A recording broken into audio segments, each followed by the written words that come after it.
So guys আজকের এই ভিডিওর টাইটেল এবং থাম্বনেল দেখে তো আপনারা বুঝেই গিয়েছেন যে আজকের এই ভিডিওতে আমি কোন বাইকটাকে নিয়ে কথা বলবো। হ্যাঁ, আজকের এই ভিডিওতে আমি কাওয়াসাকি Z300 এই বাইকটা নিয়ে কথা বলবো। অর্থাৎ আজকের এই ভিডিওতে আপনারা এই বাইকের স্পেসিফিকেশন সম্পর্কে জানতে পারবেন। এছাড়া আরো জানতে পারবেন এই বাইকটা বাংলাদেশে আসবে কিনা, আর আসলেই বা এই বাইকের প্রাইস কত হবে। শুরুতেই বলে রাখি, আমি কিন্তু বাইক ইম্পোর্টার না যে আমি আপনাদের বলতে পারবো যে এই বাইকটা কবে ইম্পোর্ট হবে বা এই বাইকটা কবে আসবে। তবে আমি এতটুকু তো বলতে পারি, এই বাইকটা বাংলাদেশে একদিন না একদিন আসবে, কেননা বাংলাদেশে কাওয়াসাকি নিজস্ব শোরুম আছে এবং বাংলাদেশের সিসি লিমিট কিন্তু বাড়ানো হয়েছে। এখন আসলে তো দেখাই যাবে, আর যদি না আসে আর আপনার যদি কিনতে মন চায় এই বাইক, সেক্ষেত্রে ভাই টাকা জমান বা টাকা কামান। বেশি টাকা থাকলে আপনি এই বাইক কেন উড়োজাহাজ পর্যন্ত বাংলাদেশে আনতে পারবেন, এটা কোনো ব্যাপার না। যাই হোক, বেশি কথা বাড়াবো না, ডাইরেক্ট ভিডিওর মেইন টপিক নিয়ে কথা বলবো। বাট ভিডিওর মেইন টপিকে যাওয়ার আগে আপনারা যারা এখন আমার চ্যানেলটিকে সাবস্ক্রাইব করেননি, সাবস্ক্রাইব করে দিন। ভাই দেখেন, সাবস্ক্রাইব কিন্তু ফ্রি করতে কোনো টাকা লাগে না। যেহেতু সাবস্ক্রাইব করাটা ফ্রি হয়, তাহলে দেরি কিসের, এখনই। Oh, those Rollins! Stop! তো শুরুতেই কথা বলি এই বাইকের ইঞ্জিন নিয়ে। এই বাইকের ইঞ্জিন হিসেবে আপনারা পাবেন 296 সিসির 4 স্ট্রোক 8 ভালভ লিকুইড কুলেডের FI DOS এর একটা ইঞ্জিন। আর এই বাইকের সিলিন্ডার কিন্তু প্যারালাল টুইন সিলিন্ডার আপনারা পাচ্ছেন, অর্থাৎ এই বাইকের সিলিন্ডার আপনারা দুইটা পাবেন। এই বাইকের এই ইঞ্জিন দিয়ে আপনারা বাইক থেকে ম্যাক্সিমাম পাওয়ার পাবেন 38.5 bhp at 11,000 rpm এবং ম্যাক্সিমাম টর্ক পাবেন 27 নিউটন at 10,000 rpm। তো এই বাইকের এই পাওয়ার কনফিগার দিয়ে আপনারা এই বাইক থেকে সর্বোচ্চ গতি তুলতে পারবেন 180 কিলোমিটারের উপরে এবং সর্বোচ্চ মাইলেজ পেয়ে যাবেন 20 থেকে 30 কিলোমিটারের আশেপাশে। আর এই বাইকে কিন্তু আপনারা 17 লিটারের ফুয়েল ট্যাঙ্ক ক্যাপাসিটি পাচ্ছেন।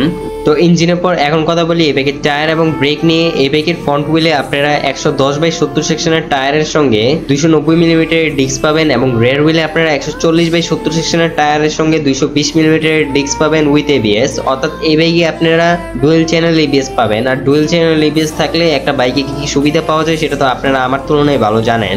এছাড়া এই বাইকের রাইডারের কমফোর্টের জন্য ফ্রন্টে ইউজ করা হয়েছে 47 mm এর টেলিস্কোপিক সাসপেনশন এবং রেয়ার ইউজ করা হয়েছে গ্যাস চার্জেড মনোশক সাসপেনশন, যেটা অ্যাডজাস্টেবল।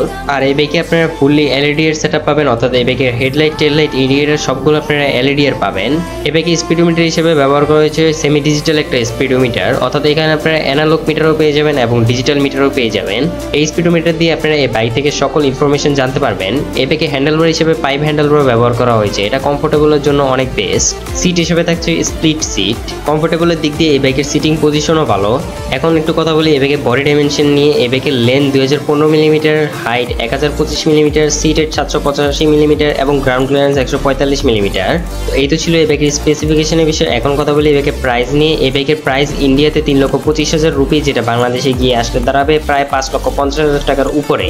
এই প্রাইসটা কিন্তু আমি আন্দাজে বলছি, আপনাদের অবশ্যই বুঝতে হবে যে আমি কিন্তু বাইকের প্রাইস নির্ধারণ করি না, কেননা আমার কোনো নিজস্ব শোরুম নাই। যাই হোক, এই ছিল আজকের এই ভিডিওটা যদি ভালো লাগে তাহলে কমেন্ট করতে ভুলবেন না। আর যদি একটু বেশি ভালো লাগে তাহলে যা করতে হবে সেটা আমি বলবো না, সেটা আপনারা আমার বিপ্লব ভাই বলবো। বিপ্লব ভাই বলেন। एक तो लाइक और शेयर ठोक दीजिए, महाकाल का लाइक और शेयर ठोक दीजिए, 5,000 लौटे दिख जाना चाहिए।